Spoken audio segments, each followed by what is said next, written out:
This is Sparta! Independencia or morte! It's one small step for man. I have a dream. E saio da vida para entrar na história. Este é o Fronteiras no Tempo, um podcast de história.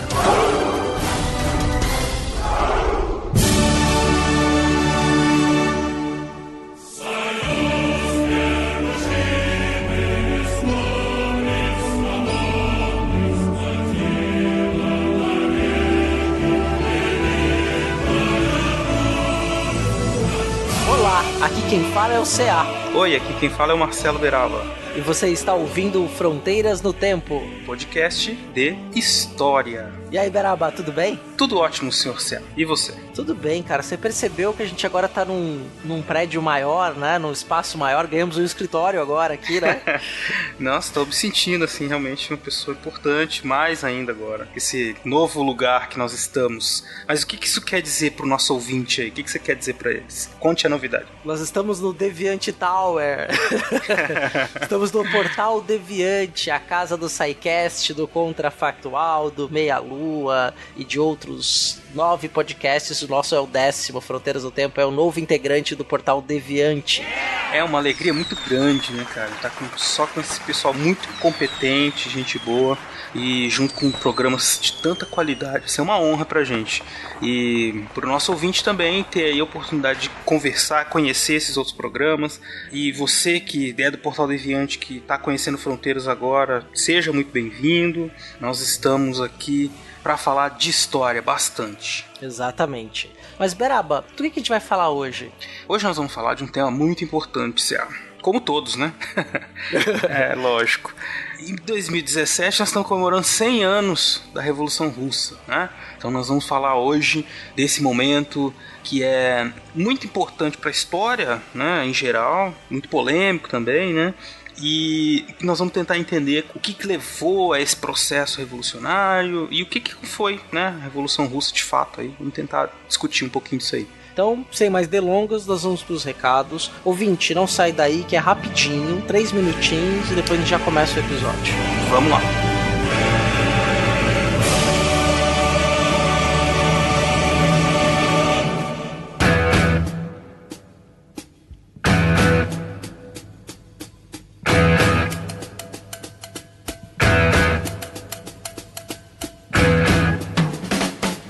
Estamos na sessão de recados do Fronteiras no Tempo. Nessa sessão, nós fazemos algumas coisas que são rápidas, que é para você saber como entrar em contato conosco, né? E para dar um recado também importante. O primeiro é o site Fronteiras no Tempo, que é o fronteirasnotempo.com. Ele vai continuar ativo como lugar de publicação do podcast pelos próximos 3 ou 4 episódios. Daí em diante, tanto o nosso feed no iTunes quanto no Podcast Addict, ou qualquer agregador de podcast, vai mudar pro feed do Deviante. Ele vai ser publicado inicialmente nos 2 feeds e depois vai ficar apenas no feed do Deviante. Então você que é nosso ouvinte antigo, clica no link, vai estar o feed lá, você depois nos assine no Portal Deviante, pode colocar podcast do Portal Deviante, o Fronteiras no Tempo vai estar lá. Você vai poder assinar só o Fronteiras no Tempo ou assinar o feed do portal para ter acesso a todos os podcasts. Então, vai ser um momento de transição aí, vocês vão entender tranquilamente, vocês não vão sofrer, vão continuar ouvindo mensalmente o seu Fronteiras querido. Além disso, pessoal, o Beraba participou de um outro podcast, não é, Beraba? Exatamente, C.A. Eu estive aí com o pessoal, muita gente fina, do Meia Entrada Cast. Nós fizemos um episódio bem legal sobre debatendo o filme Carandiru. Carandiru. Isso. Então, vocês encontram o link aí no post. E sigam e ouçam aí o pessoal do Meia Entrada Cast, que é bem legal. Eu vou falar o seguinte, eu já ouvi o podcast, o episódio tá sensacional. Recomendo que vocês ouçam. E C.A., a equipe do Fronteiras, que eu e você, a equipe do Fronteiras esteve completa também participando do episódio do SciCast sobre o acidente do Césio 137 em Goiânia, que está completando 30 anos, né? É verdade, Beraba. Foi um episódio muito interessante e esse ano é ano de várias efemérides, não é? E tivemos aí então 30 anos dessa tragédia que aconteceu em Goiânia, envolvendo material radioativo. Se você nunca ouviu falar desse acidente que aconteceu há 30 anos atrás no Brasil, ouça o episódio e confira a participação completa, o crossover entre o SciCast e o Fronteiras do Tempo. O link tá no post também. Não, na verdade não. Se você entrou no Portal Deviante, é facinho de achar o episódio, não é? Sim, tá lá. Tá em casa Tá agora. em casa. Mas outra coisa importante que a gente faz aqui nesse momento de recados é dizer como vocês podem entrar em contato com a gente, né? E é muito simples, né? O jeito de vocês entrarem em contato é mandando um e-mail para o fronteirasnotempo@gmail.com ou, né, entrando em contato com a gente pelas redes sociais. No caso, a nossa fanpage do Facebook, que é facebook.com/fronteirasnotempo, e também o nosso Twitter, que é o @front, com temudo, no tempo. Exatamente. Você também pode seguir o Beraba e eu no Twitter. A minha arroba é @CésarAgenor. E a minha arroba é MarceloSilva79. Exatamente. E uma das formas que nós preferimos que você entre em contato conosco é pelos comentários do Portal Deviante. Exatamente. Você entre lá e comente, interaja com as pessoas. Além disso, você também pode mandar mensagem de voz ou mensagem de texto para o nosso WhatsApp, que eu vou falar o número para vocês, que é o 13 99204 0533. Vou repetir, ó, 13 99204 0533. Isso mesmo. Não podemos esquecer que vocês podem procurar a gente lá no Instagram, o Fronteiras no Tempo. Nós sempre publicamos imagens e comentários para ilustrar, para debater os episódios que a gente está lançando. Exatamente. E por último, e não menos importante, nós pedimos aí o apoio do você ouvinte no nosso Padrim. Isso, Padrim. Como funciona o Padrim, Cia? Padrim, você pode nos dar um apoio mensal que vai de R$1 até quanto você quiser e puder dar. Não é pra gente ganhar dinheiro, mas é pra gente manter os custos com a edição, inclusive financiar novos projetos, até quem sabe reduzir a periodicidade do podcast. Aí você entra no site que é o padrim, com M no final, .com.br/fronteiras no tempo, ou no post do episódio você clica no link, lá você vai ter acesso ao nosso Padrim. Muito bem, Cia. Mais alguma coisa de recado aí da paróquia? Vamos agora agradecer as nossas madrinhas e padrinhos. Ao Anderson Garcia, a Anne Marculino, Eduardo Lopes, Ettore Ritter, Marcos Sorrilha, Maria Clara, William Skaquet e William Spengler. Ele mesmo aí que tá acostumado ao Portal Deviante, William Spengler do SciCast. Muito obrigado, nossos queridos amigos. Coraçãozinho pra vocês. Valeu mesmo. Bora pro episódio? Vamos lá, Cia, falar da Revolução Russa. Em russo, eu queria falar isso em russo, mas não vou conseguir, então deixa pra lá. Eu tenho um amigo russo, né? Um amigo, colega de trabalho, né? Isso aqui é só o off-topic, mas que é legal. Que eu até rio, assim, eu tava comentando outro dia com o Fernando Russo, o Tucano, né? Que ele tem um personagem no RPG lá do Cyberpunk chamado Oleg, né? E aí o pessoal foi falando que é gelo ao contrário. Tipo, Oleg é o nome mais popular da Rússia. É tipo Zé, né? Não, e esse colega nosso de trabalho, ele chama Oleg. Aí, tá vendo? A galera não sabe que é o Zé da Rússia, é o Oleg. É o João. É o João.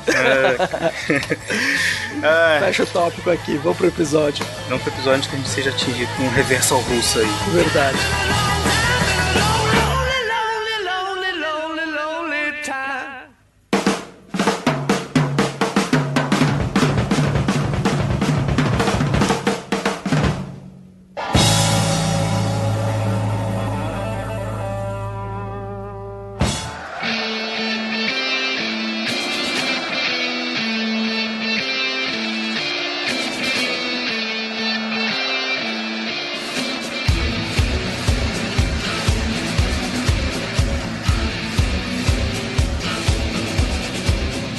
A Revolução Russa, que nós vamos tratar aqui hoje, né? Nós vamos falar dos antecedentes até chegar à eclosão deste processo revolucionário de 1917, de outubro ou novembro, vocês vão entender por quê, outubro ou novembro.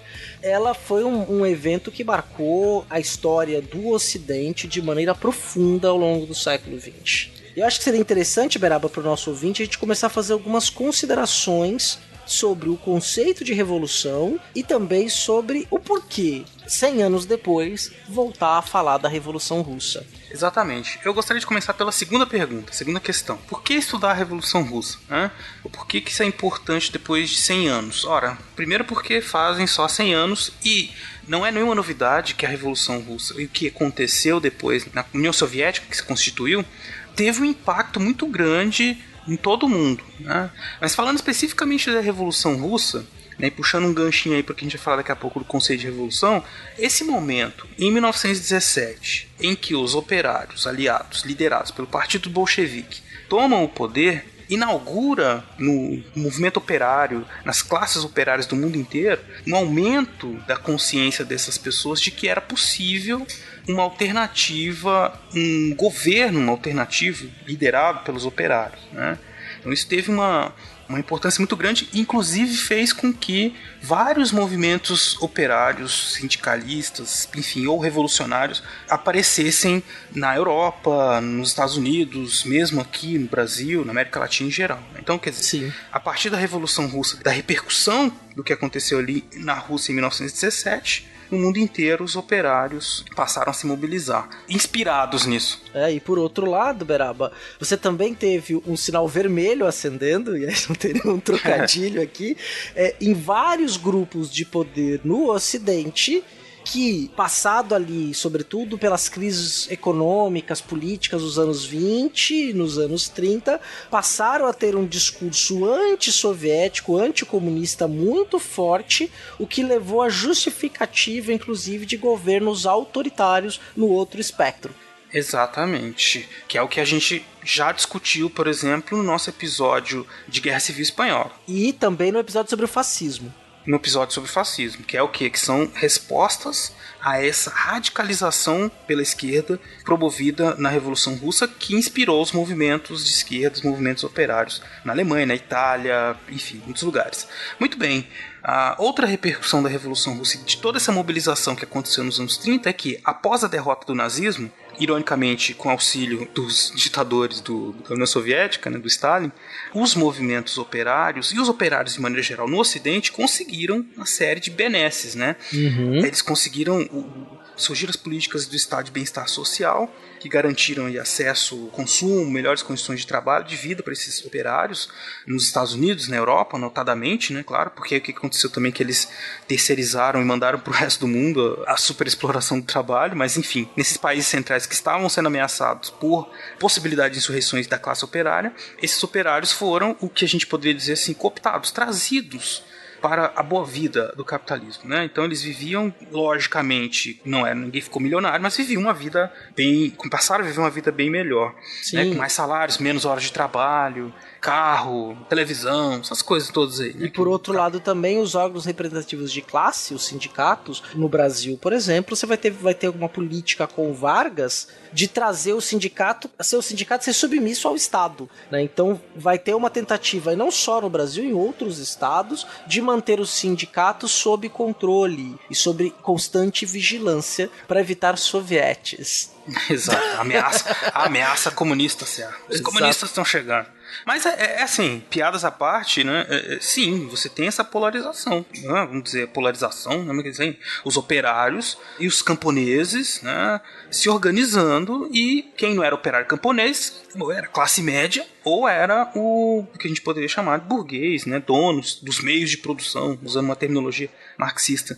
E essas pessoas, lógico, quando elas tinham oportunidade de controlar o Estado, elas tentavam, especialmente nos anos 30, depois na Guerra Fria, impedir o crescimento desses movimentos de alguma forma, que seja pela violência, que seja pela, vamos dizer, por essa sedução, a palavra certa é cooptação, mas trazer essas pessoas do movimento operário para dentro do sistema do Estado, ou fazendo eles comprarem, fazendo eles se tornarem bons cidadãos, consumidores, nacionalistas, enfim.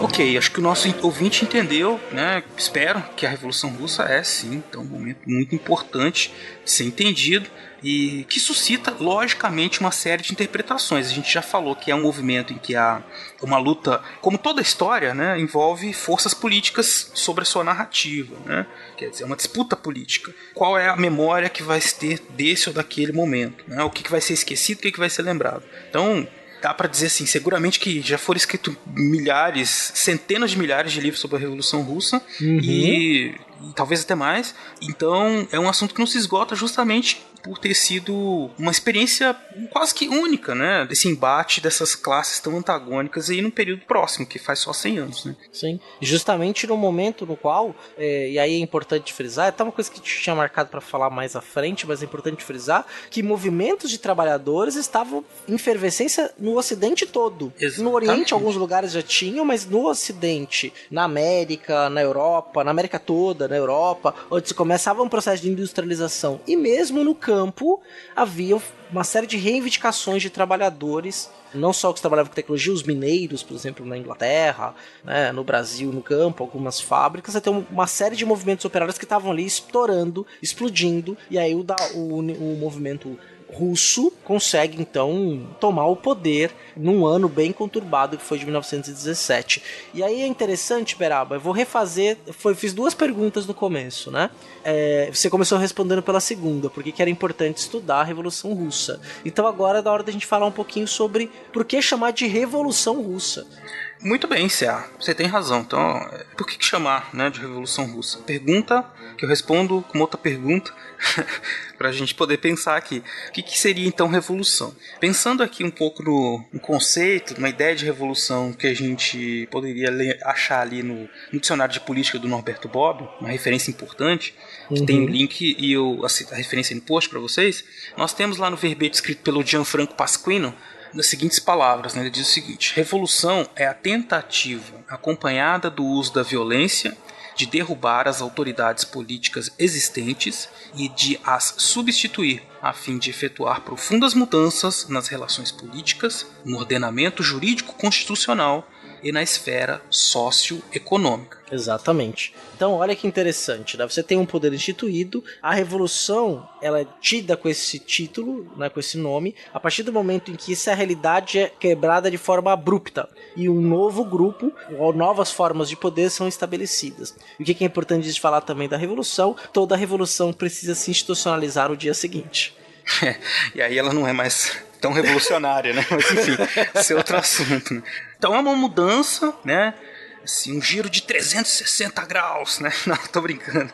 Um giro de 360 graus não leva a lugar nenhum, mas enfim, é uma guinada, né? A revolução, do ponto de vista social, é uma guinada de um sistema ou de um regime para o outro. E é importante a gente frisar, então, que ela é diferente de uma rebelião, de uma revolta. Dentro de um processo revolucionário, de um momento revolucionário, existem diversas rebeliões, revoltas, mas elas são limitadas geograficamente, né? A revolução é algo mais abrangente e que propõe a subversão da ordem constituída.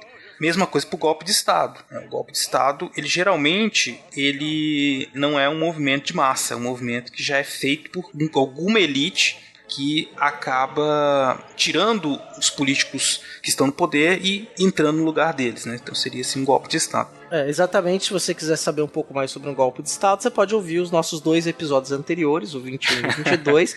No 21 a gente fala do golpe de 64 e o 22 falamos da ditadura militar, até os 10 primeiros anos da ditadura civil militar no Brasil, né? E aí dá pra entender bem por que a gente chama de golpe de 64, não de revolução de 64. Exatamente. Então já é um link interessante, bem lembrado, se há propaganda feita aí. Então ouçam, depois a gente conversa mais sobre isso aí, ouvinte querido. Exato. Mas então, e eu gostaria de chamar a atenção para essa questão da violência, né? A revolução implica violência, e a gente pensar assim que a violência, lógico que ela, dependendo do ponto de vista, ela é justificada, não justificada, enfim, né? E existem, claro, possibilidades inúmeras de promover mudanças sociais drásticas, sendo violento, não sendo, né? Mas historicamente as revoluções têm uma ligação com esses processos de violentos e de guerras civis, Porque quando você propõe uma mudança que é muito expressiva, logicamente as forças que estão no poder ou que vão ser tiradas do poder, elas reagem de alguma forma, né? Elas não vão aceitar passivamente, perdi a eleição, droga, agora eu vou ter que dar o poder para os operários. Não, isso não é assim, né? Tão simples, né, na vida real.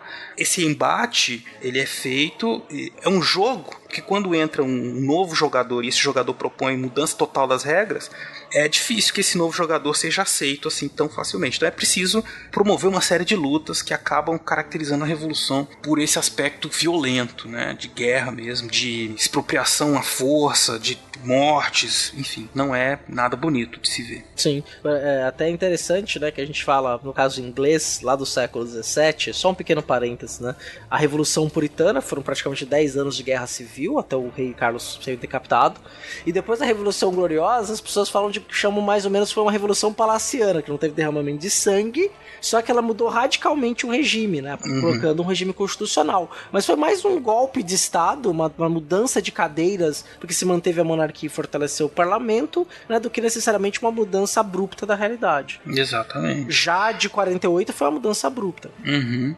Tem muitas outras revoluções. Você pega o caso da Revolução Francesa, né, que é muito emblemático, em que você tem um período do terror, em que há esse embate entre grupos que são mais moderados, que querem reformas no tempo, assim, reformas feitas gradualmente, e aqueles que querem destruir o sistema, toda a sua base e refundar a sociedade, que era o caso dos jacobinos lá na França, né, que instalaram o terror e decapitaram geral.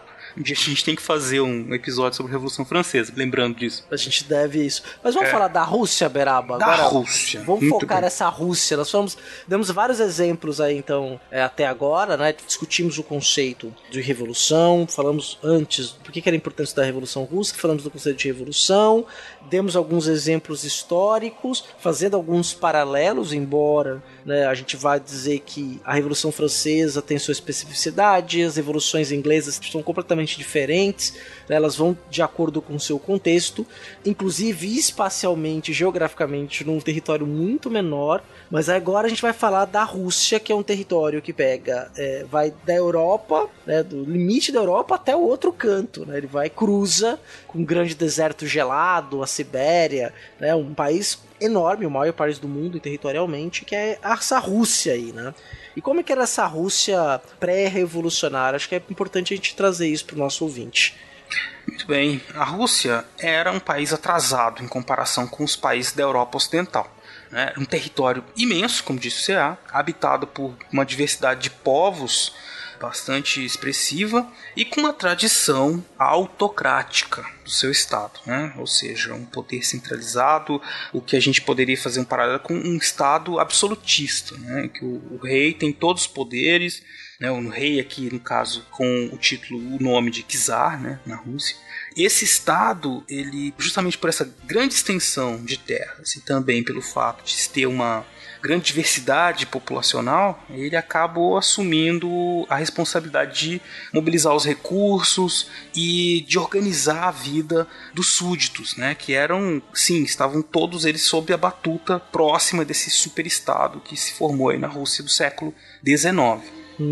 E um regime de trabalho, né, uma sociedade com poucas classes, um regime de trabalho baseado na servidão, então uma coisa assim semi-feudal, que se pode dizer, né? Exatamente. Você tinha ali servos, né? Pessoas que tinham a ligação da sua vida com famílias nobres, normalmente, né? Ele era servo de uma família nobre. Obviamente que a servidão é diferente da escravidão, mas os seus destinos, as suas decisões passavam pela vida daquelas pessoas nobres. Quando você é servo, você não tem liberdade de pegar e falar, olha, agora eu quero, tô aqui em Vladivostok, eu vou pra Moscou, né? Eu vou pra São Petersburgo, assim, vou de passear. Boa vontade. Vou dar um rolê.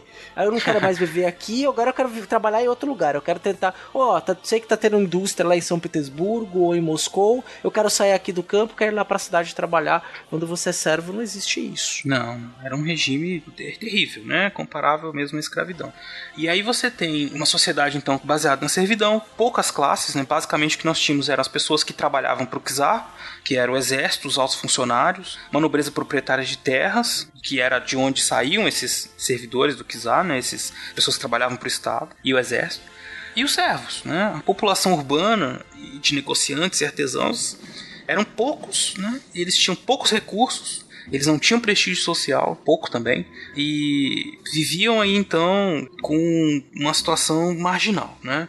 Então, o que nós temos? Um país economicamente então atrasado, com uma sociedade com pouca diversidade, com poucos espaços para o desenvolvimento, vamos dizer assim, mais autônomo, individual, né? Por exemplo, para investimentos privados, essas coisas, tudo dependia muito do Estado. E havia muito problema também, muitas distinções, né? Níveis diferentes de educação, né? Níveis diferentes de experiência entre essas classes, né? Com um grupo muito pequeno de pessoas que era privilegiado no país, que formava assim, essa elite intelectual, política e econômica do país. E tem um conto, viu, Beraba? Tem uma antologia de contos russos. Olha que interessante, que a tradução direto do russo é do Aurélio Buarque de Holanda. Além do cara ser dicionário de português, ele também era tradutor do russo. O homem manjava pouco de língua, né? E aí tem um conto de um autor chamado Maxim Gorky, intitulado Khan e seu filho, na qual ele vai descrever a vida de um servo, que era, inclusive, ele parece o Holdor, era um cara grandão, que ele é levado para a cidade, e é legal desse conto que ele mostra um pouco da diversidade étnica russa, e trata exatamente dessa questão que você está falando, de como é que os grupos sociais tinham visões de mundo muito diferentes, e de como é que era a vida de um servo. Vai ter a referência no link do post, para quem tiver interesse. Ele é fininho, livrinho de bolso, recomendo muito. Pode começar por esse conto, Khan e seu filho, né? Ele vai mostrar até outras regiões da Rússia naquele período, de socialmente como funcionava. Esse servo vai para uma cidade, ele tem um cachorro. É bem interessante a história, né, daqueles contos românticos ali do século XIX, que, de certa forma, embora seja uma literatura de ficção, é um conto, mas ele faz um retrato, ele consegue ambientar quem lê nesse cenário a qual o Beraba acabou de falar.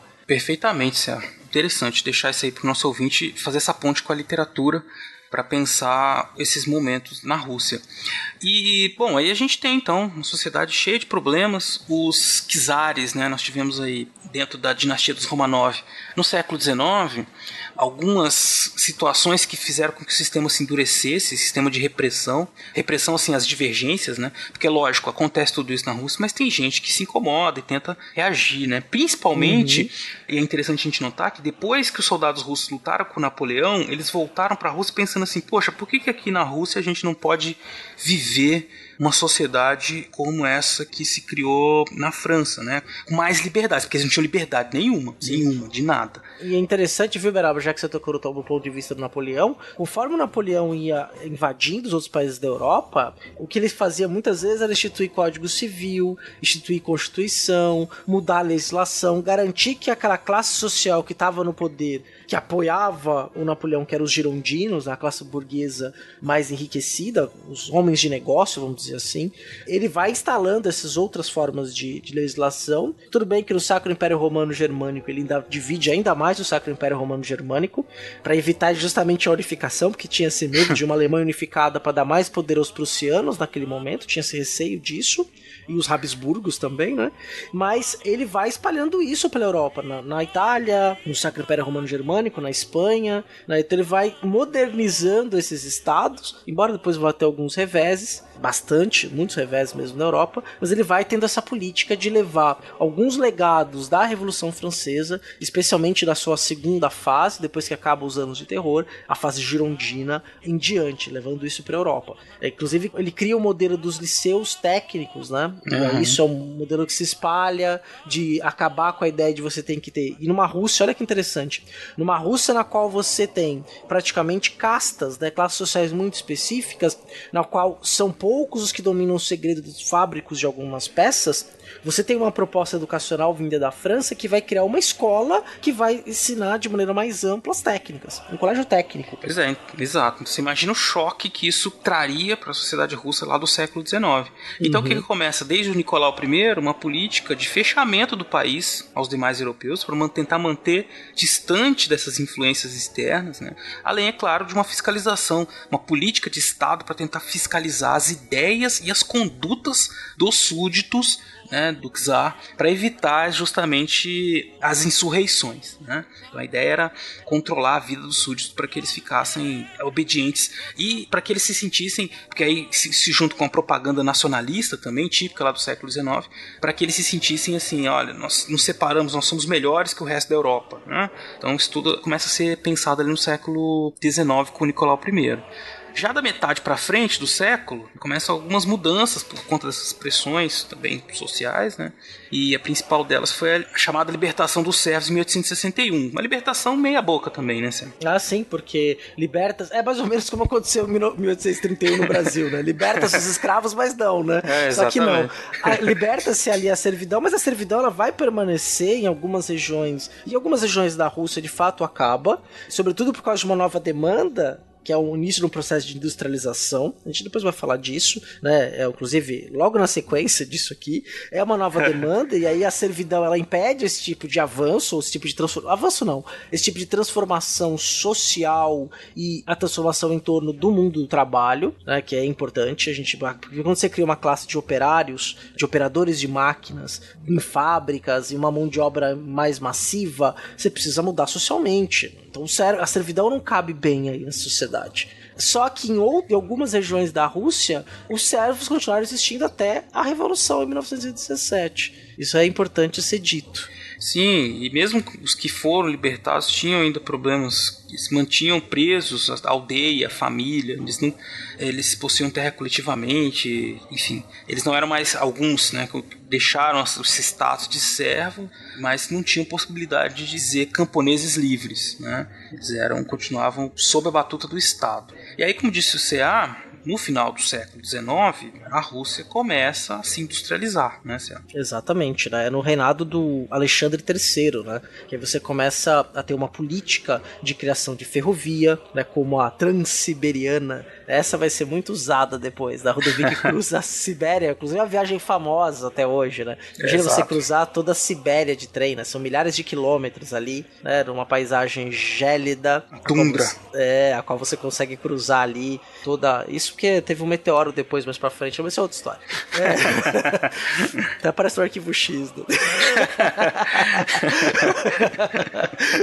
Eu lembro desse episódio. Enfim. Muito bom. Mas você vai ter o quê? Uma tentativa de modernizar, né? Porque era o caminho ali. Que você pega na própria Europa, em torno de 1840 em diante, você começa a ter as linhas férreas se expandindo. A ferrovia era a grande forma de transporte. Então, o Alexandre III, lá no final do século XIX, né, não só ele, obviamente, mas sob a liderança do governo, quer forçar uma industrialização e também a construção de linhas férreas. Né? Isso, a construção de linhas férreas impulsiona as outras indústrias, indústria pesada, né, e cria outros personagens na nossa historinha aqui, né? Já que a gente estava falando da Rússia e não era assim fácil viver na Rússia, sendo servo, a não ser que você fosse nobre, e mesmo assim era um nobre sem muita liberdade também, alguns privilégios, mas você tinha que ficar ali aceitando seus privilégios, né?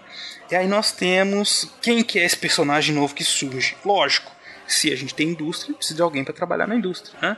E nós temos aí a figura do operário surgindo em algumas cidades que se industrializaram, notadamente Moscou, São Petersburgo, né? E alguns lugares na Ucrânia também. Exatamente. E aí nós sabemos, por experiência histórica e também análoga em vários países, que no século XVIII e no século XIX a vida de trabalhador de fábrica não era nada fácil. Não tinha, pra você ter uma ideia, regulamentação de jornada de trabalho, quantas horas por dia você pode trabalhar, trabalhava-se mulheres, trabalhava-se crianças, não existia uma política de salário mínimo, embora isso venha a ser discutido, né? Você não tinha, nem todos os países adotavam essa política, garantia uma renda mínima aos seus trabalhadores, né, aos seus cidadãos. Então você tem uma vida ali na Rússia também, análoga a outros países do trabalhador da fábrica, muito difícil, embora mesmo para os russos, né? Eles são russos, mas até isso era muito complicado.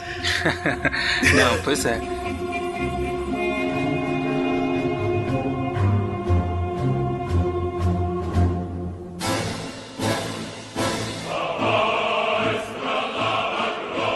Então, é isso, né, cara? O ouvinte acho que deve ter ficado com uma pulga atrás da orelha. Uma pulga atrás da orelha, não, mas uma certeza que assim, a vida na Rússia do século XIX, antes de se iniciarem os processos de revolução não era nada fácil, né?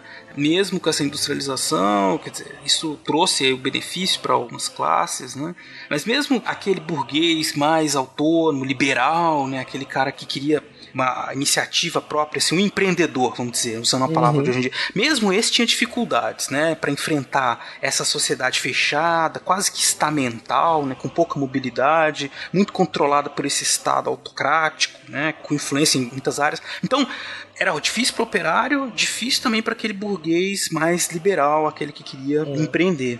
Porque quando você tem uma classe aristocrática, essa classe aristocrática ela não tem o poder só na região da corte, né? Ela tem um poder espalhado por esse estado. Então você tinha poderes locais, e esses poderes locais impediam a participação e mesmo o acesso ao Estado, à burocracia ou a qualquer outra forma dentro desse regime russo, né? Não soviético, desculpa, nesse regime russo. Então essa autocracia também, ela significava controle dos poderes nas localidades.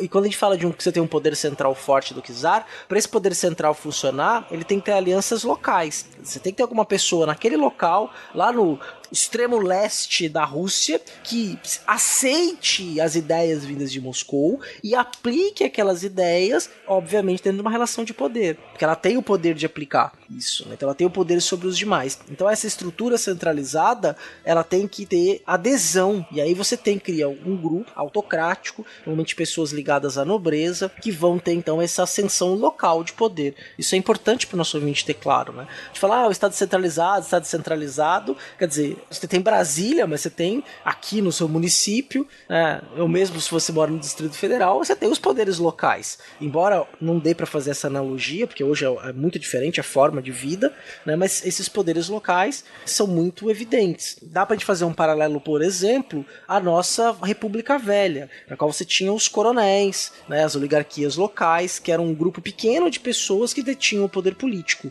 Então essas pessoas manipulavam eleições e tal. Na Rússia não tinha eleição ainda, embora essa situação comece a mudar a partir do Alexandre III, quando você começa uma modernização do Estado russo. E eu acho que aí é importante a gente então mostrar para o nosso ouvinte que mostrar não, né? Falar.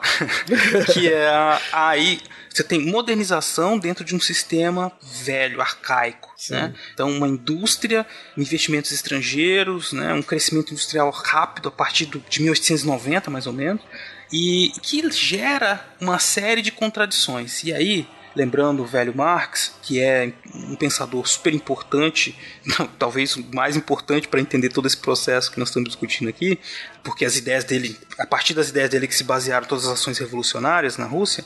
Lembrando então Marx, né, as contradições internas do sistema econômico é o que gera conflitos internos, contradições que possibilitam revoluções e mudanças, né, muito grandes nesse sistema. E já na virada do 19 para o 20, a Rússia enfrentava essas contradições no plano econômico, social, e quando esse superestado russo aí começa a estender seus tentáculos imperialistas, né, e pensar na dominação de regiões, anexar regiões para o Império Russo, e aí eles se encontram com os japoneses, fazem uma guerra com os japoneses, né, em 1904. A partir desse momento aí, as coisas começam a ficar piores para a Rússia. E é interessante essa guerra com os japoneses, Beraba, porque os russos perdem a guerra. Exato. Fim de 1905, e os russos perdem essa guerra, e foi a primeira vez que a gente tem conhecimento na história do Ocidente, né, dos grandes estados, primeira vez que uma potência ou um estado europeu, né, do Ocidente, vamos dizer assim, comparado ao Oriente, né, perde para uma nação oriental, né? Lembrando que nesse período aí, no comecinho do século XX, você vai ter ali os europeus já se estabelecendo, espalhando seu domínio sobre a África, já tinham partilhado a China, a Indochina, por exemplo, era francesa, Hong Kong inglês, o Macau manteve a possessão portuguesa, né? E os russos, então, em 1905, tentam atacar o Japão. Só que o Japão tinha passado por esse processo de modernização no século XIX, e eles dão um couro nos russos. É isso, eles queriam pegar do Japão, estavam disputando o território da Coreia e da Manchúria, né? E perderam, eles tinham um exército, marinha, né, muito defasados, e acabaram sofrendo uma vitória que foi considerada humilhante. E é uma derrota, desculpe, né? Considerada humilhante para o czar, né? Para a Rússia. Isso gerou um descontentamento muito grande dentro da Rússia, né? Quer dizer, contra toda essa propaganda nacionalista, porque isso é uma coisa muito importante desse sistema, dessa política imperialista, né? É o avanço baseado nos ideais nacionalistas, da ideia de superioridade. Aí você vai lá e perde uma guerra de uma forma humilhante, 7-1, né? Em pleno Mineirão. Aí, em pleno Mineirão, criança chorando, aquela coisa horrorosa. Quer dizer, você desmonta todo o orgulho, todo aquele ímpeto, né?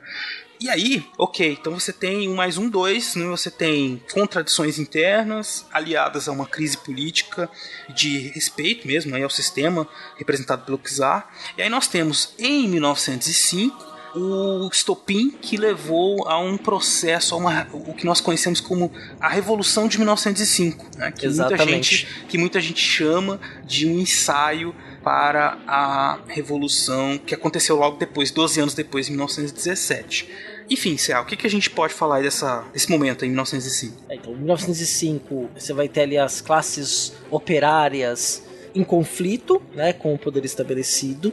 Você vai ter setores do baixo oficialado russo, especialmente da sua marinha, que se rebelam contra o governo. Aí tem o caso famosíssimo e que tem um filme maravilhoso, que é o Encouraçado Potemkin, que você tem oficiais de baixa patente que se rebelam, né? E aí você tem toda uma série de conflitos em torno disso. Eu recomendo muito para que o ouvinte, se não assistiu, assista o Encouraçado Potemkin. Ele tem já um filme de domínio público, ele é de 1927, se eu não me engano. 1925, obrigado pela correção, Beraba. Que tá de domínio público, né? Então você pode assistir no YouTube sem peso na consciência, não tá vendo um filme que é pirata, porque tá aberto, né? E com devida atenção a essa cena da escadaria, que eu acho que é uma das cenas mais icônicas da história do cinema, né? A cena da escadaria desse filme, Encouraçado Potemkin. Não vou dar nenhum spoiler pra quem não assistiu, mas quem já assistiu sabe do que eu tô falando. Maravilha.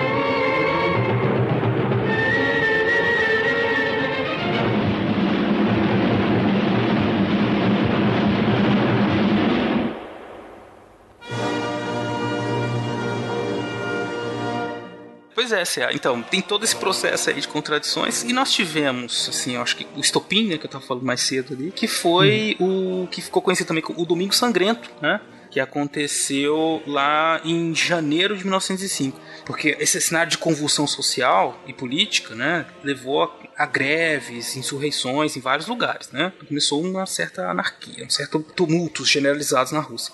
E aí a polícia reprimindo e tudo mais. Em janeiro de 1905, um padre chamado Jorge Gapon, ele organizou uma manifestação pacífica, né, para entregar uma petição para o Nicolau II. Essa petição, ele pedia melhores condições de trabalho, de vida, né, quer dizer, então não era um movimento de enfrentamento, você tinha ali 500 mil pessoas ou mais marchando até o palácio do czar, né, em que eles pretendiam então ser atendidos e tentar então apelar para a boa vontade do czar, que eles ainda nesse momento viam como o seu líder natural. Mas não foi bem, assim, eles não foram bem recebidos, né?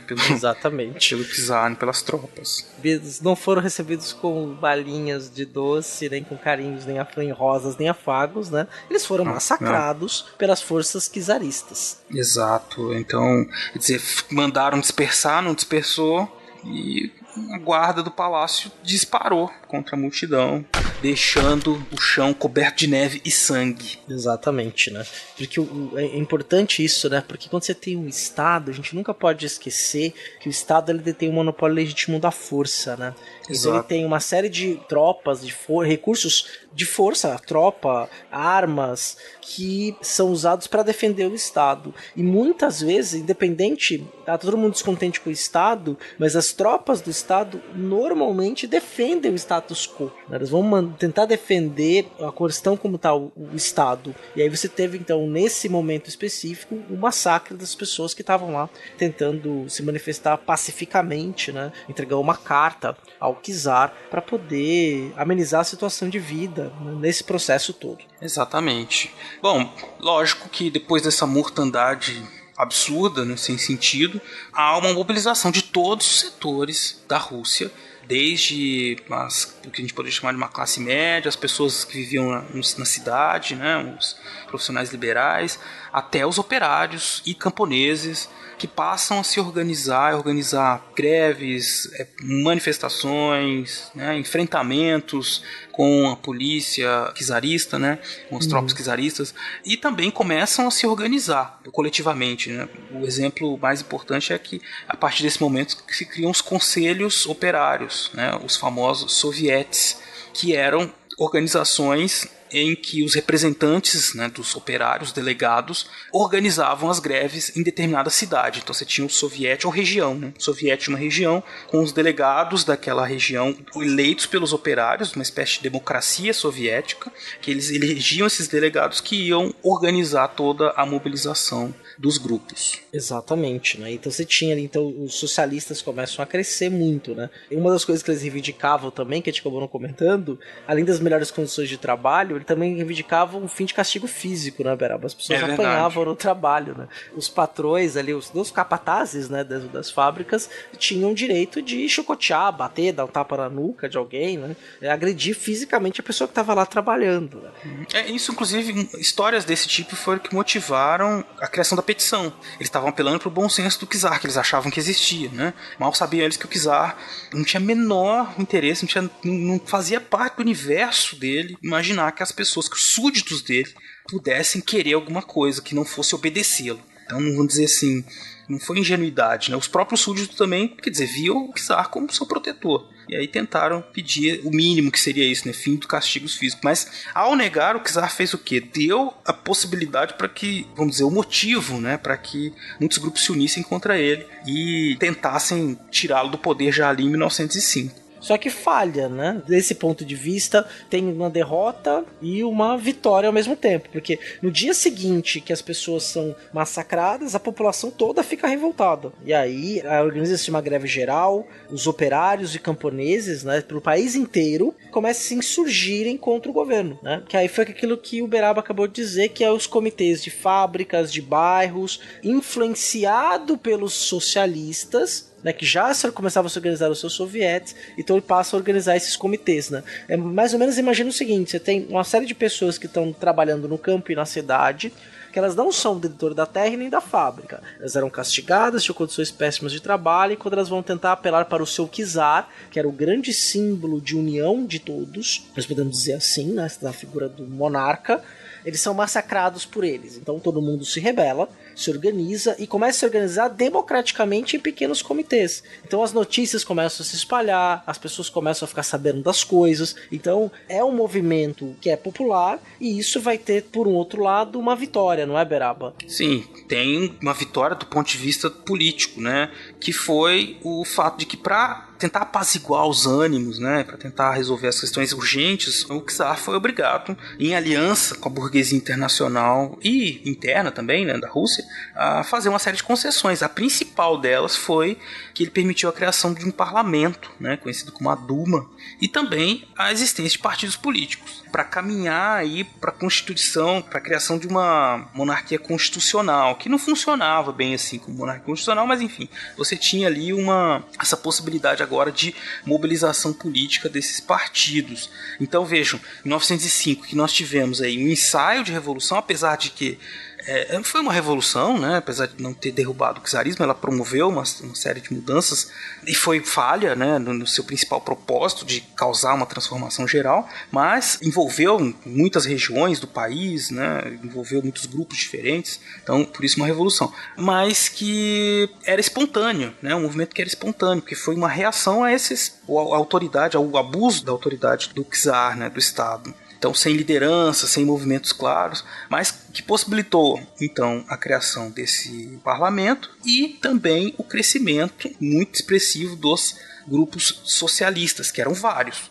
O principal partido socialista, o social-democrata, ele acabou se dividindo em dois partidos. menchevique e o bolchevique. Outra consequência, outra coisa importante que aconteceu na Revolução de 1905, que vai ter consequências ali em 1917. Exatamente. Né? A organização de partidos políticos e partidos representativos fazia parte ali de uma democratização que começa a acontecer na Europa, nos Estados Unidos no século XIX, segunda metade em diante. Né? A discussão das facções, depois elas vão virar discussões partidárias, organizações de grupos, sabe, seguindo regras claras, né? E participando desse processo político. E a participação no parlamento por partido tem regra, né? Então você tem lá a bancada que vota, o líder, você tem todas essas questões. Então isso não foi uma questão só russa. Só que você tinha, por um lado, os mencheviques que queriam promover reformas por meio do Estado, né? E já os bolcheviques queriam promover uma reforma através da revolução, né? Mesmo sendo um partido político, né? Então você tem uma ligação muito próxima dos bolcheviques, eles vão querer se aproximar cada vez mais das massas,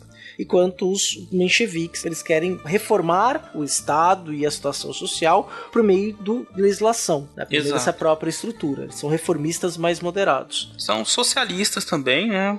Mas que pensam não na revolução e sim ou que seja numa transformação baseada na aliança com a burguesia. Então seria eles pensariam em estágios socialistas moderados nesse sentido. Então que eles fariam uma série de reformas que trariam benefícios tanto para a burguesia quanto para a classe operária, e que posteriormente, com o avanço das instituições democráticas, né, e fortalecimento desses dois grupos, poderia no futuro desencadear aí a possibilidade dos operários participarem do governo mais ativamente, tudo, né? Mas enfim, era uma coisa bem moderada, enquanto os bolcheviques eram isso, um grupo empedernido de revolucionários, pessoas que pensavam então na mudança radical e sem negociação com nenhuma classe, né, para que se instalasse um governo dos operários que pudesse lutar contra a opressão dos burgueses, mesmo que nesse momento a opressão dos burgueses não seja necessariamente o principal inimigo, né, dos dois. O inimigo aqui no caso é o czarismo e todo o sistema político que ele representa ali na Rússia. E que é até interessante, né, entre os líderes bolcheviques, aí eu quero falar um pouquinho de um deles específico,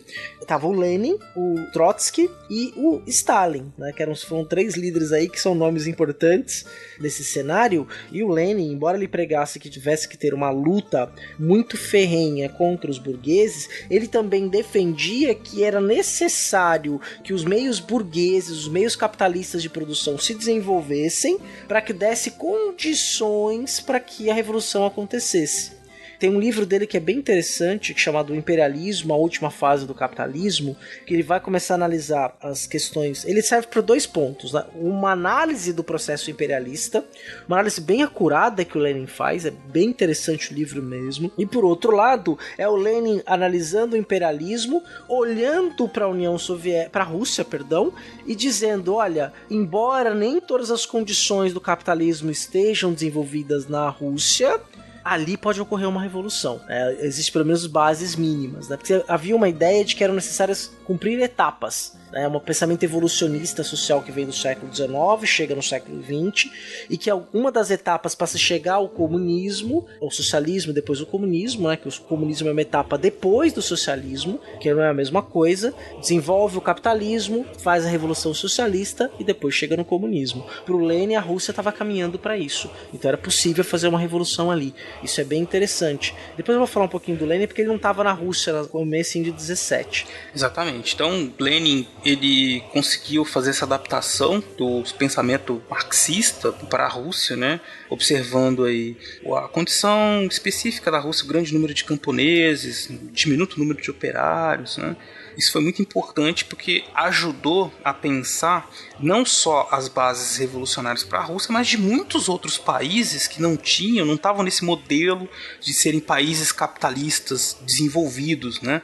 Quer dizer, o Marx, uma das críticas que se faz ao pensamento, não do Marx, mas marxista, muito é nesse sentido, assim, que ele é um tipo de ideia, né, de pensamento muito voltado para um país, para a Inglaterra, para a França, para os Estados alemães. Para a Europa Ocidental, né? Para a Europa Ocidental, mais do que para o Oriente. E o Lenin conseguiu olhar para o Oriente, ele olhava os países asiáticos que tinham sido dominados pelos países capitalistas imperialistas, né, da Europa Ocidental, e conseguia ver ali então as possibilidades de revolução ali diferente do que pregava, do que estava colocado no pensamento marxista revolucionário até então. Se o nosso ouvinte for pesquisar a bibliografia sobre isso, vai ver que não é só o Lenin que tá falando isso. Tem muita gente discutindo isso nesse momento. Era a grande discussão na época, né? Exato, desde o próprio Marx, ele tá dentro desse ambiente de discussão do socialismo que vem lá do século XVIII, né? Então, que começou a tomar forma, algumas experiências da Revolução Francesa, depois no século XIX, nas revoluções na França também, outras movimentações populares de operários, enfim, né? Então a situação já vinha sendo debatida há muito tempo.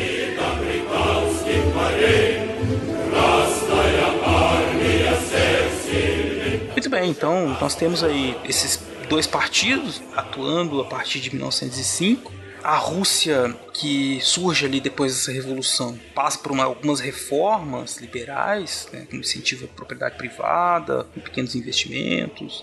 Começa a surgir e a florescer mais, né, arte, literatura, a economia cresce. Mas a Rússia está dentro do mesmo mundo, né, imperialista ali do final do começo do 20, que é um mundo com disputas internacionais muito graves, com países que são baseados em políticas beligerantes, ou seja, eles promovem fabricação de armas, é a chamada paz armada, né, nesse momento. Então há uma criação assim, de um barril de pólvora, de um clima de tensão internacional muito grande, do qual a Rússia faz parte também, e isso vai acabar tendo repercussões na história que vem mais pra frente, aí, que é a da Primeira Guerra Mundial. Exatamente, Beraba. A Primeira Guerra Mundial vai ser, eu acredito que o último estopim naquele barril de pólvora que estava lá escondidinho, mas que ainda existia nessa Rússia. Exato. A Primeira Guerra Mundial merece um episódio só para ela, né? Mas vamos falar rapidamente aqui que existiam então alianças internacionais. A Rússia fazia parte de uma aliança com a Inglaterra e com a França, né? A Tríplice Entente, e ela se viu com a obrigação de declarar a guerra à Alemanha em 1914, depois do assassinato do primeiro-ministro Francisco Ferdinando. Do arquiduque, né? O arquiduque Francisco Ferdinando. O arquiduque Francisco Ferdinando. Né? Enfim, então a Rússia entrou na guerra. E que Rússia era essa que entrou na guerra? Uma Rússia sem condições políticas e econômicas de entrar em guerra, porque existia, mesmo depois da Revolução de 1905, depois que isso se criou algumas liberdades e tal, as contradições continuaram existindo e eram muito grandes, né? As dificuldades dos trabalhadores, então você tinha greve, você tinha uma instabilidade política e econômica, ela passava por crises de fome horríveis, os soldados eles tinham que racionar comida, munição, enfim, eram equipamentos obsoletos, eles então era uma Rússia despreparada para a guerra, né? E naquela guerra de trincheiras, de gás tóxico, né, uma guerra extremamente violenta, né, que não agravou ainda mais a situação. Logicamente, né? Já se sabia, não era novidade, que uma guerra grande, né, a Rússia não teria condições nenhuma de se manter e provavelmente sofreria uma derrota pior do que a que sofreram para os japoneses. Você até viu para um primeiro-ministro, né, o Peter Durnovo, né, que já alertava isso lá em 1914. Olha, se essa guerra ficar maior, se prolongar, eu acho que vai ser pior para nós do que foi contra o Japão. Vai dar ruim. Vai dar ruim, né? E não, deu outra, né? Lógico, totalmente despreparados. Eles, logo no começo, tiveram muitas baixas, tiveram que se retirar. Os soldados passavam frio, fome, e não só os soldados, como a população toda também, né? Porque elas sofriam muitas privações por causa da guerra, então o número de civis mortos era muito grande durante esse período. Tudo isso a gente vai colocando assim naquele, vamos dizer, tá tudo transformando, é uma panela de pressão, né? A Rússia aliviou um pouco a pressão em 1905, né, mas depois fecharam de novo a panela, a pressão foi crescendo, veio a guerra, é como se aumentasse o fogo da panela, o negócio tá ficando cada vez mais insustentável. Os soviéticos cada vez mais organizados, né? Exatamente. As mulheres se rebelando também. É até interessante que o dia... a gente deve chegar lá, estou me adiantando um pouco, só pra gente não esquecer de falar. O dia 8 de março, né, uma das marcas disso foi que mulheres russas, em 1917, ali no comecinho de 17, saem às ruas para protestar contra os russos na guerra, a participação da Rússia na guerra. Elas queriam que os seus filhos, os seus maridos, os seus queridos voltassem, porque estava completamente desumano. Ao ponto, a guerra estava tão feia e faltava alimentação, faltava munição, faltava estrutura para os russos, que eles começaram a voltar a pé pra casa. Exatamente. Se dispersaram, assim. Sim. Então esse clima de derrota, né, foi tomando conta da sociedade russa, dos soldados, né, que estavam cada vez mais insatisfeitos. E já no início de 1917, nós tivemos já um clima totalmente desfavorável à guerra, né? Se antes, no início da guerra, por causa daquela coisa nacionalista assim de vamos defender a pátria e blá blá blá, né? Tava todo mundo a favor da guerra, ou a maioria das pessoas a favor da guerra, né? Isso é interessante que isso não aconteceu só na Rússia, em vários locais da Europa. Em 1914, muita gente comemorou que finalmente ia pra guerra. O nacionalismo era uma coisa tão maluca, né? Que eles se sentiam tão superiores que todo mundo foi pra guerra com a certeza de que ia vencer, né? Ninguém sabia que ia durar 4 anos. Na Rússia foi a mesma coisa, então vamos pra guerra e tal. Logo depois eles viram que era uma guerra muito difícil. Já no terceiro ano, milhares de camponeses eram obrigados a ir à guerra, porque era um alistamento obrigatório, né? E lógico que eles iam, como disse o C.A., deixavam suas mães, suas esposas, né, e filhas preocupadas em casa, né? Isso então foi gerando maior número de rebeliões e de desestabilização para o regime czarista. Exatamente. Até que você vai ter a primeira revolução de 17, que acontece em março, não é, Beraba? Exatamente. Um parênteses aqui para o nosso ouvinte é que o calendário que se usava na Rússia até 1917 era o chamado calendário juliano, que era um calendário que já tinha sido, não era usado mais no mundo ocidental há muito tempo, mas era ainda usado na Rússia, e ele era 13 dias atrasado com relação ao calendário que a gente tem hoje.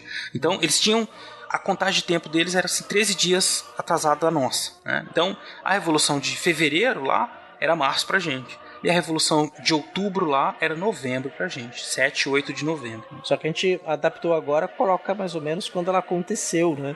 Exato. Adaptando aquele calendário ortodoxo. Depois os soviéticos montam o próprio calendário, né? Teve o calendário revolucionário, mas isso é um assunto talvez para outro programa. Isso é importante vocês saberem, só pra vocês não confundirem, que às vezes vocês vão ver assim... Revolução de Fevereiro, Revolução de Março. Você, mas teve 2 revoluções, mas depois... Não, é a mesma. É a mesma. Ver, Revolução de Outubro, Revolução de Novembro. Não, é a mesma, só a diferença dos calendários, tá, ouvinte? Mas isso, acho que muita gente já sabia também. Mas muito bem, já em janeiro, sem apoio inclusive dos soldados, né? Nós tivemos um aumento das tensões com as greves, movimentações dos trabalhadores. As pessoas iam pra fila pegar alimento e aí já dessa fila se torava uma manifestação, quebra-quebra.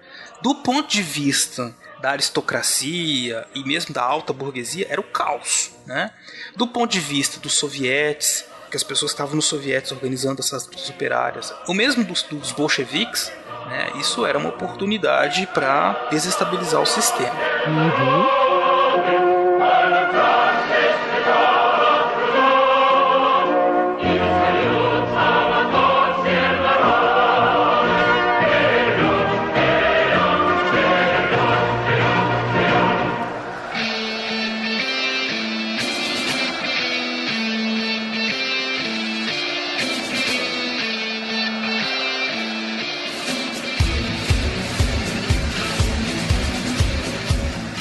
A situação da Rússia na Primeira Guerra Mundial se complicava cada vez mais. O czar se mantinha na Primeira Guerra Mundial por causa da aliança que ele tinha com a Inglaterra. Havia um compromisso dos russos permanecerem na guerra. Contudo, a população estava extremamente revoltada, extremamente descontente com isso. E aí, em fevereiro na Rússia e março no Ocidente, você vai ter então uma ruptura do governo czarista. Como é que foi isso, Beraba? Olha, foi quase que... não precisou de muita força, né? Porque o governo estava em frangalhos, né? A guerra estava destruindo a Rússia, o povo estava com fome, cansado da guerra, toda aquela empolgação já tinha passado, já estava com 3 anos de guerra, 2 anos, 3 anos de guerra praticamente. Os soldados abandonavam as trincheiras, iam embora, começavam a se aliar com os camponeses. Sim, e as mulheres na Rússia começaram também a se manifestar. Inclusive, acho que nós até comentamos isso rapidamente no episódio Gênero, Mulheres e História, né, que o 8 de março também tem relação com uma manifestação de mulheres na Rússia que eram contrárias à Primeira Guerra Mundial. Então você teve esse movimento também de mulheres, pessoas descontentes, e só pra vocês terem uma noção, boa parte dos mortos na Primeira Guerra Mundial era de origem russa, né? Quase 40% dos mortos na Primeira Guerra Mundial eram russos. Então imagina como é que estava a situação. Gente saindo das suas terras para trabalhar, saindo das cidades, e os homens morrendo às pencas. E sendo que a Rússia, naquele momento, do ponto de vista tecnológico militar, estava defasada em relação à Alemanha, por exemplo, que era a rival naquele momento. Exatamente. Então, quer dizer, uma situação horrível que fez com que se desaparecesse mesmo o governo. A dinastia dos Romanov foram substituídos. Aí você tinha então uma pressão popular muito grande, grupos mais moderados, liderados por socialistas moderados e por alguns liberais russos, se aproveitaram dessa situação. Aproveitaram não é bem a palavra, mas enfim, eles tomaram o governo, né? Não vou dizer assim que não foi uma tomada à força, mas eles assumiram um governo que não tinha mais condições de se manter. E os Romanov, a dinastia dos Romanov, que já tinha durado 300 anos, chegou ao fim em fevereiro, março de 1917. E essa tomada de governo ficou conhecida como a Revolução da Duma, né? Foi o momento no qual houve a tomada, né? A Duma vai e derruba o governo, instaura-se então uma república com o centro do governo na Duma, que é o parlamento, é a casa do povo russo. Isso. E aí você tem o governo provisório, que é o que vai governar com base nesse parlamento, e uma força popular muito grande dos sovietes, né? Que eram os conselhos operários camponeses que estavam crescendo cada vez mais no país, né? E que vão continuar durante 1917 com muita força.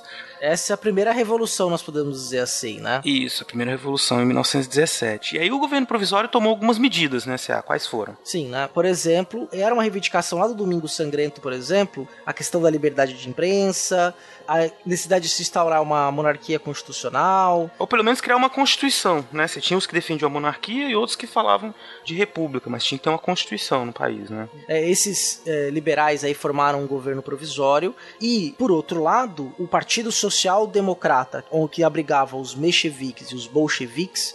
Os mencheviques foram muito importantes nessa tomada do poder da Duma em 1917, também tinha muita força. E os mencheviques, essa social-democracia, os mencheviques acreditavam naquela tese mais clássica que era necessário desenvolver muito bem as etapas do capitalismo para depois se transformar em socialismo.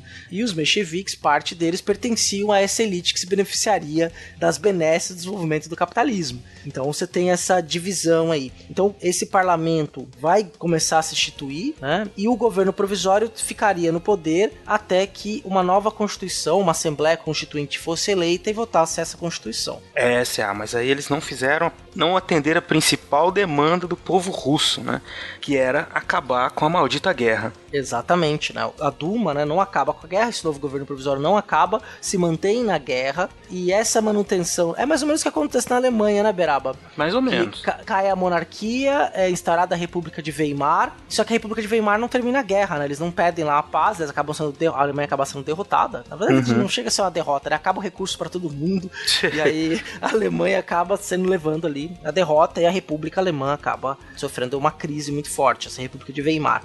Na Rússia a mesma coisa, quer dizer, então os russos continuam morrendo, continuam indo pra guerra, e essa situação aí, esse governo provisório foi bem provisório mesmo, né? Porque há uma oposição muito forte dentro do Partido Social Democrata, que são os bolcheviques, começam a ganhar cada vez mais forças, aliados com os sovietes. Exato, eles estão então entrando nos conselhos, se tornando líderes de alguns, o partido vai então englobando, você tem os sovietes e o bolchevique não é a mesma coisa, mas os bolcheviques vão se adentrando nos sovietes e usando não no sentido, né, de ferramenta, mas eles vão participando junto com os sovietes para aumentar a participação política do povo, né, da classe operária, trabalhadora, enfim, transforma em instrumento político para que eles tenham mais força, né, e eles vão ganhando cada vez mais força, até porque a guerra contribui. É interessante, você falou esse negócio da guerra aí na Alemanha, e isso tem um pouco a ver com o que acontece depois, porque o Lenin tem uma ideia, o Lenin inclusive acontece a Primeira Guerra, ele diz que foi que o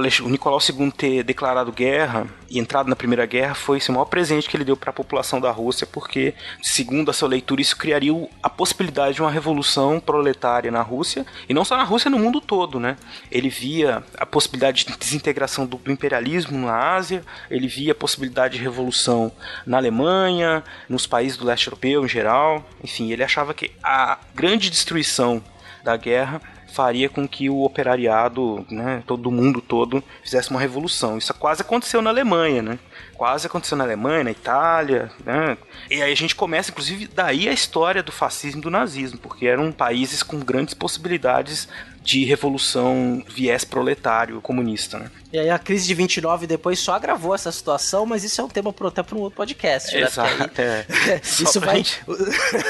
Só para ter uma noção dessas tensões e do próprio impacto que a Rússia tem. E aproveitar que você falou do Lenin, Beraba, o Lenin vai ser uma figura muito demarcada nesse momento, porque ele vai ser ali um grande líder dos bolcheviques, e ele vai começar a fazer discursos, escrever livros, criar lemas, né?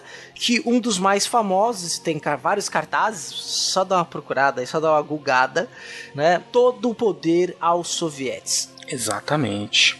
E ele tava exilado, né, C.A.? Tava exilado, sim. Ele voltou pra Rússia em abril de 1917, logo depois da Revolução.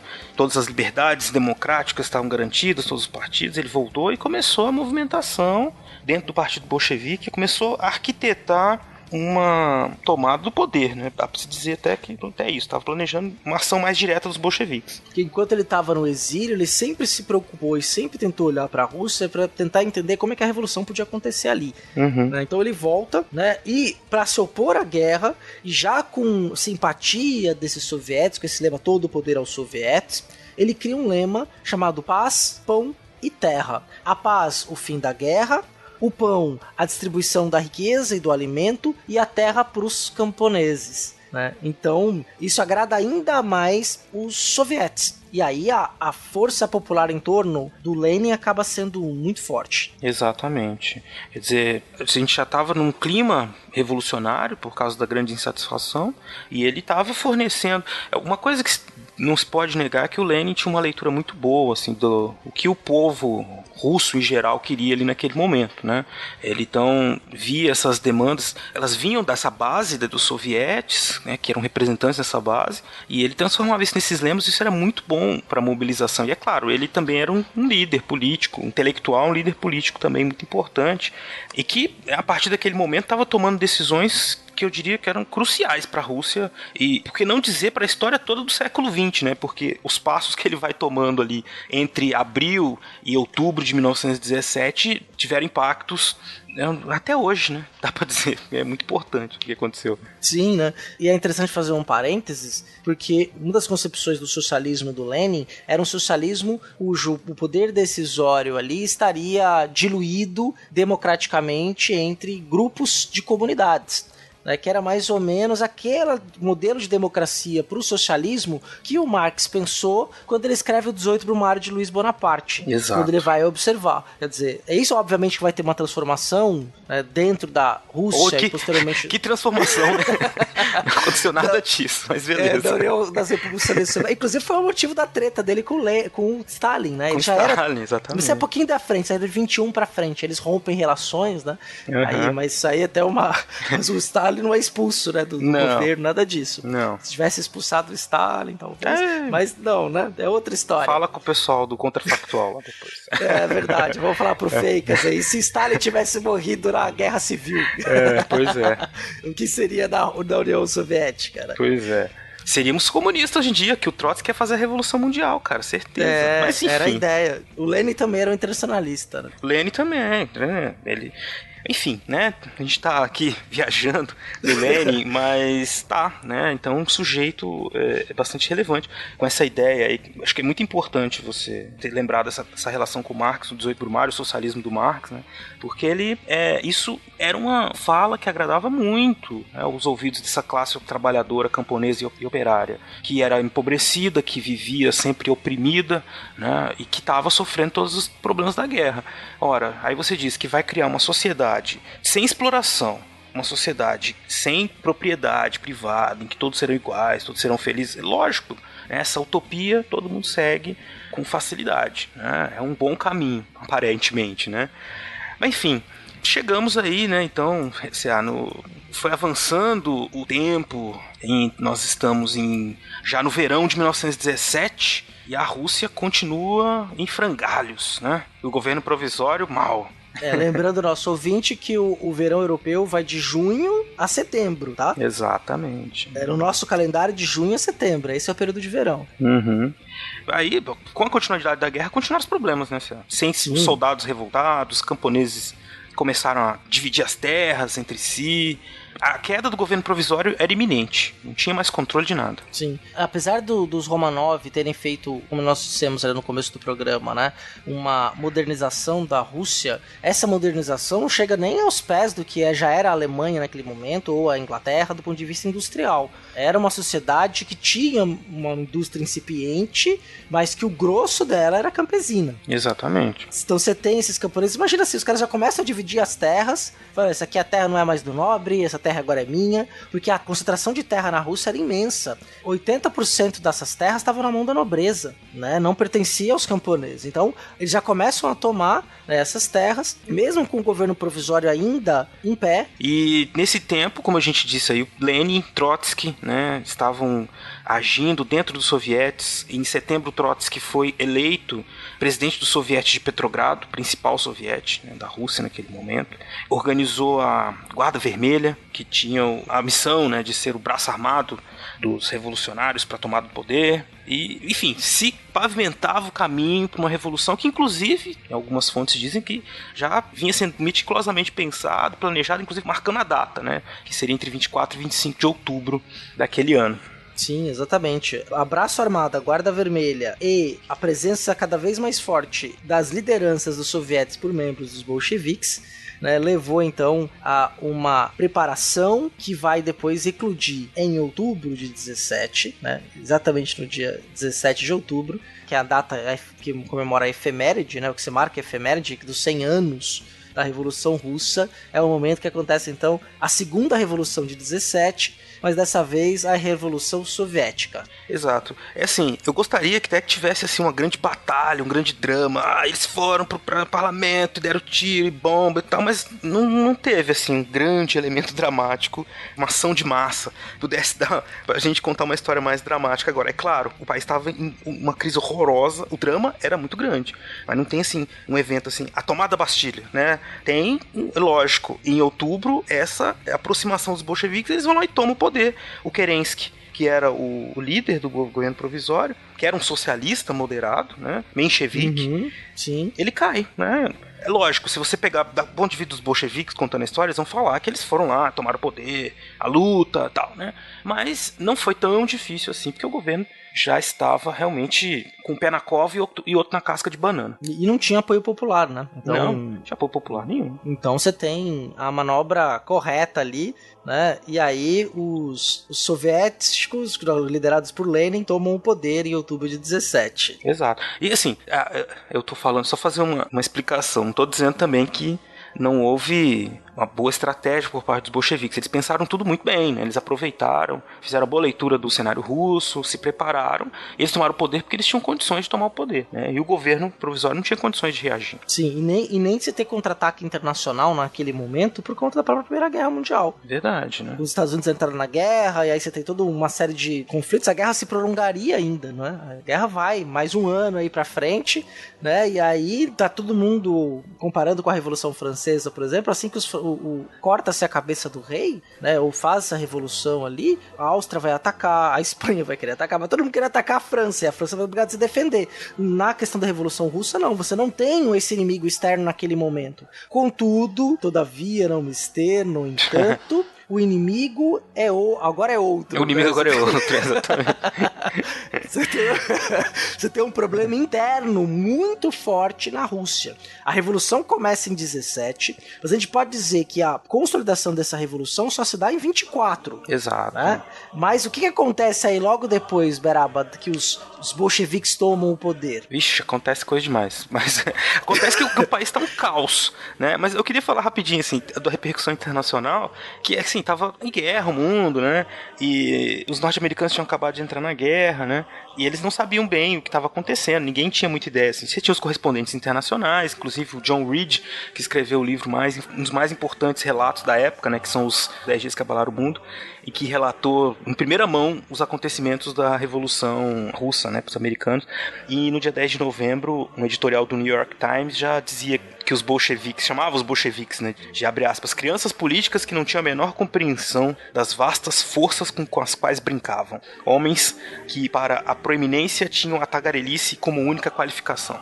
Então, é lógico que a revolução proletária bolchevique não era bem vista em lugar nenhum do mundo, mas eles não tinham ainda, como dissociar, condições de enfrentar aquilo, né? Enquanto os bolcheviques também tinham que enfrentar a própria oposição interna da aristocracia.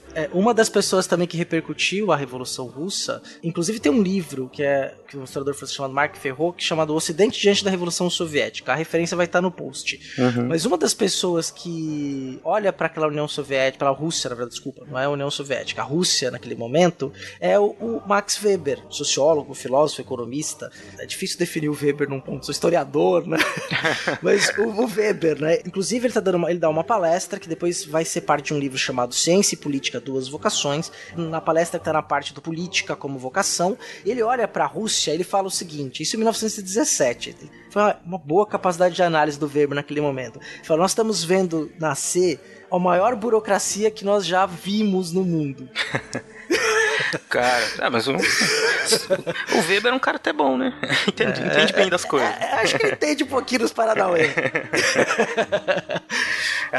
Ele mal sabia que estava criando, em outras palavras, a explicação para o reversal russo, né? Que é assim, a burocracia é tão grande que as coisas acontecem ao contrário. É o poste mijando no cachorro. E outra coisa, né, também nesse livro ele faz uma análise que ele fala que é o jornalista, né, que o jornalista é um parênteses bem grande. Ele fala que você vai ter uma figura no mundo político que seria o jornalista, que na verdade o jornalista ia fazer um trabalho tão por trás que ele ia acabar elegendo os candidatos. Ele tá descrevendo como jornalista, mas ele tá descrevendo um marqueteiro político. É impressionante. Assim, esse texto do Weber. Recomendo. Ciência e Política, Duas Vocações. É perfeito. Um texto política como vocação. É impressionante a análise que o Weber faz. Então, um texto, pra mim, tá entre os mais importantes da história, enfim, das ciências sociais. Todo mundo tinha que ler, principalmente hoje em dia. Se quiser escrever alguma coisa no Twitter, fazer pesquisa em ciências sociais, tem que ler esse negócio aí. Os dois, ciência como vocação e política como vocação. Enfim.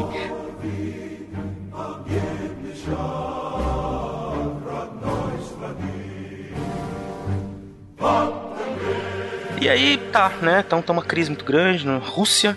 E eles precisam acabar com a Primeira Guerra, porque, afinal de contas, né, foi pra isso que eles foram... O povo alçou, né, aceitou eles no poder também um pouco, que tinha a promessa de um mundo maravilhoso. E ele começava com o fim da Primeira Guerra. Né? Como é que foi isso aí? Exatamente, né? Então, logo na sequência, a Rússia declara sua saída da guerra. Os soldados já estavam voltando a pé. E aí eles vão querer fazer, então, colocar em prática o plano de acabar com a propriedade privada, né? E essa tomada de poder, então, vai encontrar resistências. Lógico. Né? Tanto dessa pequena classe industrial, quanto da grande classe agrícola.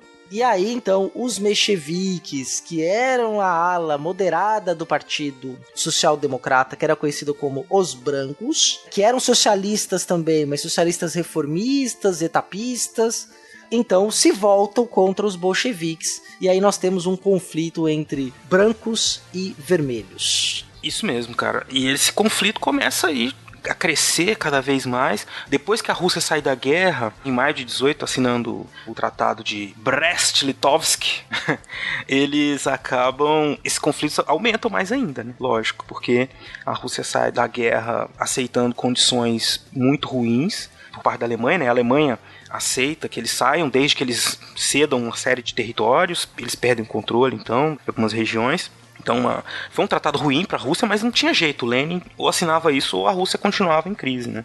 Depois disso, ele pôde se voltar para a guerra de novo com os brancos e os vermelhos, que se arrastou até 1921, né? Uma guerra sangrenta. Que vitimou mais de 1 milhão de pessoas na Rússia. Exatamente.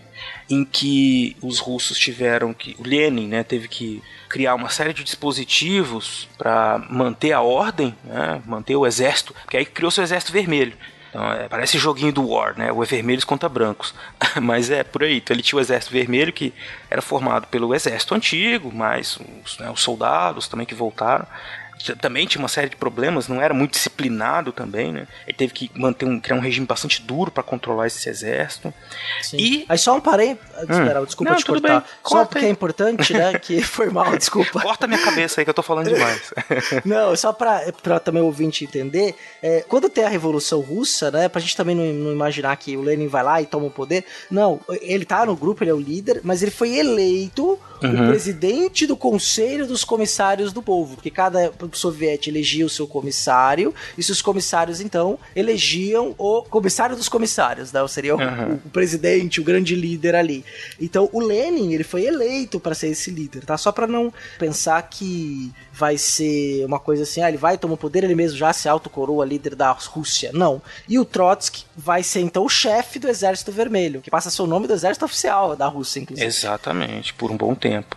E eles começam, então, essas medidas para manter a Rússia unida para a guerra, né? Porque agora era uma guerra interna, lógico, civil, né?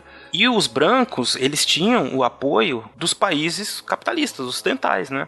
Que viam com muito receio o que aconteceu na Rússia. Eles achavam que o exemplo russo era o maior exemplo, como eu disse.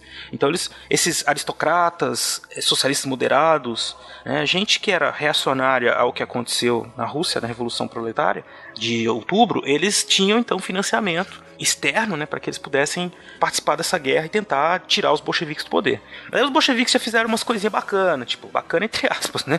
Acabaram com a oposição totalmente, fecharam jornais, instituíram censura, instituíram o chamado comunismo de guerra, né, CA? Que era aquele negócio assim, pra obrigar todo mundo. Não foi censura, Beraba, foi calar os jornais da elite burguesa, isso, da classe opressora, né? Isso. Quer dizer, censura mesmo, gente, você não pode ter discordância, então vai ser esse discurso ideológico, tá? Só pra você ter uma noção. Para aqueles que estavam sonhando com a volta dos Romanov, né, em julho de 18, Nicolau II e toda a sua família foram assassinados pelos comunistas. Essa história é triste, né? Eles foram chamados para tirar uma fotografia, né? E aí o fotógrafo lá, é uma cortina grande atrás.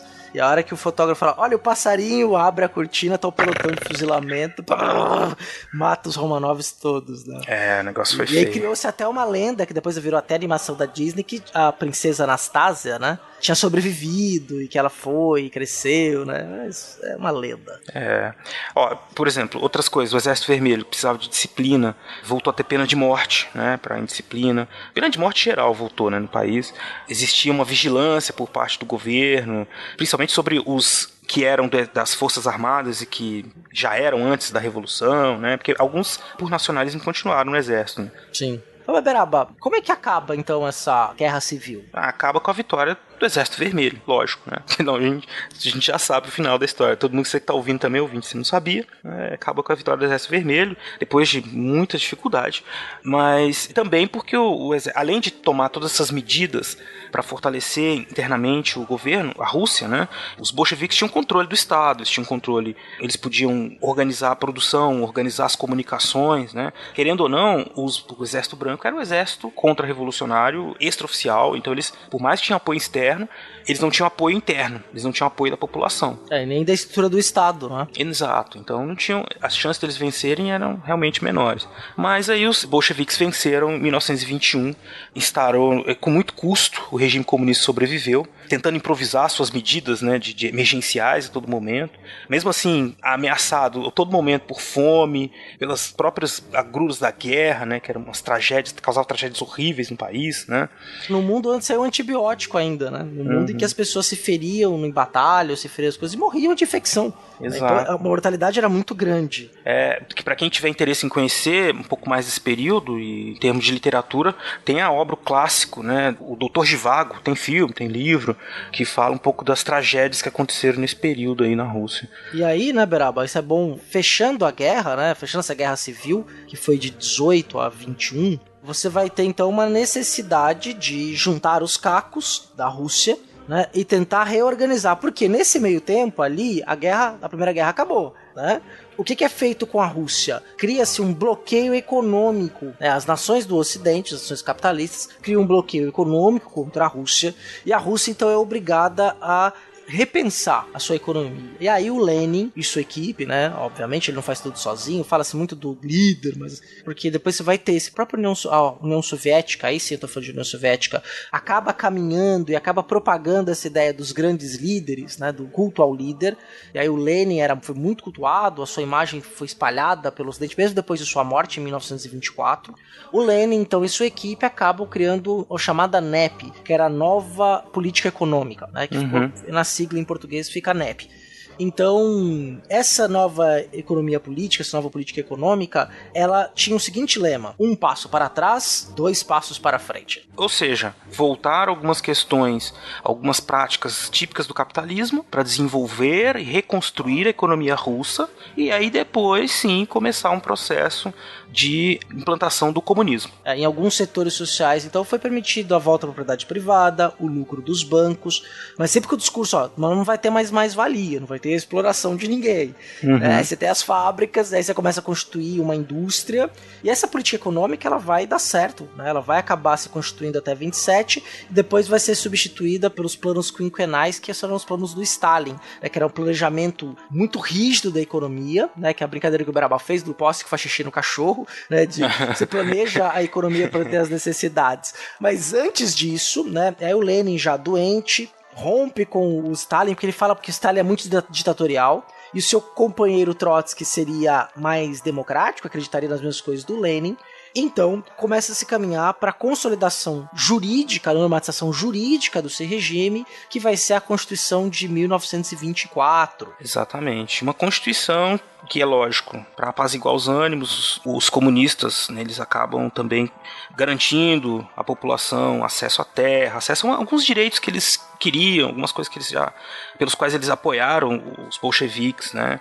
Então, foram bem sucedidos aí na criação da Constituição por causa disso também. E uma coisa que é importante, Beraba, que essa Constituição, então, vai criar a União das Repúblicas Socialistas Soviéticas, cujo líder era o secretário-geral, mas que essas repúblicas soviéticas teriam seus líderes locais, suas eleições locais, de acordo com o que o Lenin pensava, e a partir daí as lideranças. É claro que a gente não vai imaginar essa União Soviética que vai até a metade da Alemanha, ainda não, ela vai chegar a essa expansão depois, mas as nações vizinhas ali próximas à Rússia acabam sendo incorporadas à questão soviética como repúblicas aparentemente independentes, que também elegiam o seu secretário-geral, que é sempre russo, né? Normalmente é russo.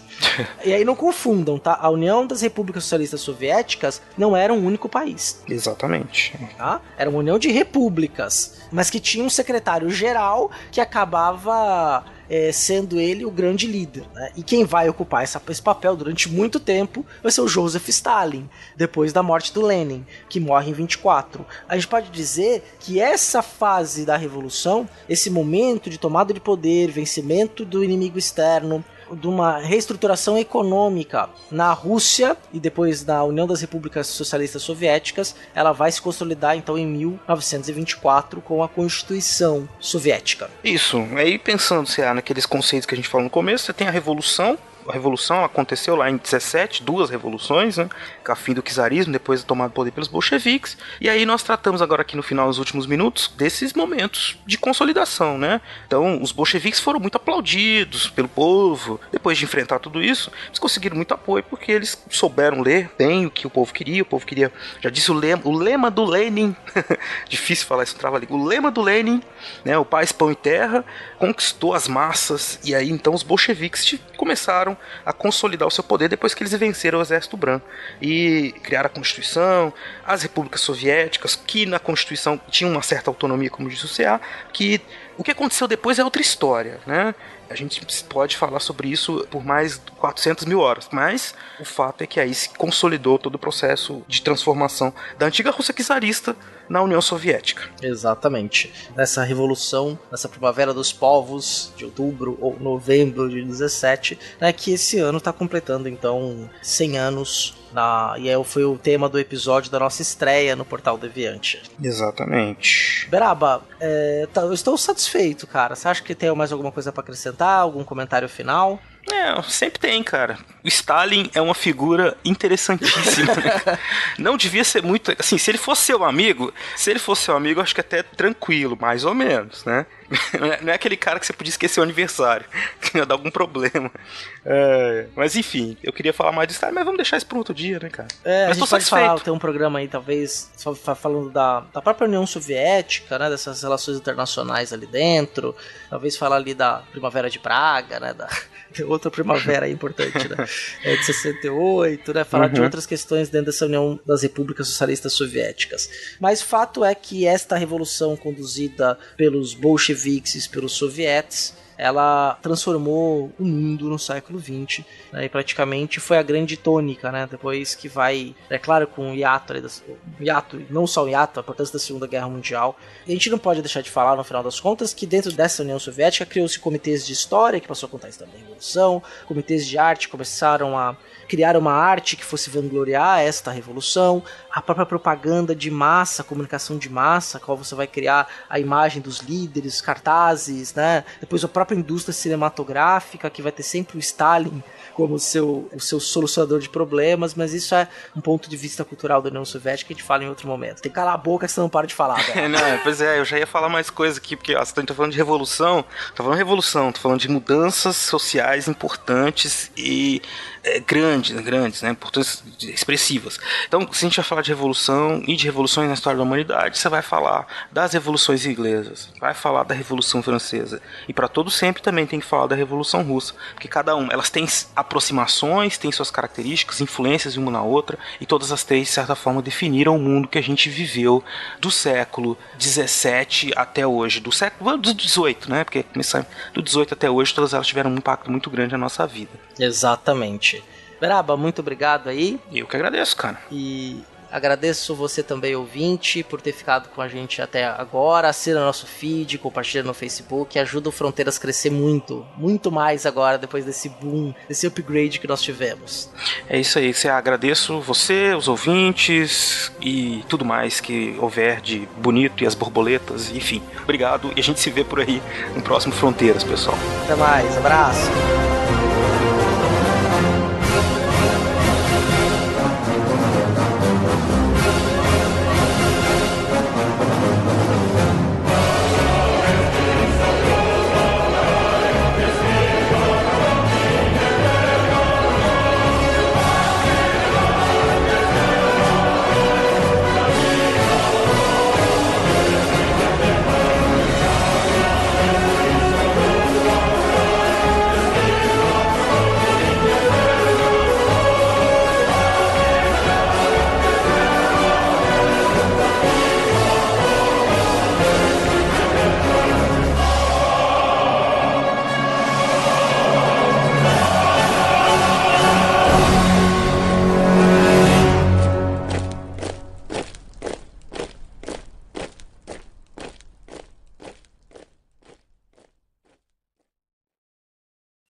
Só isso? Alô? Só. Destravou aí, Alô?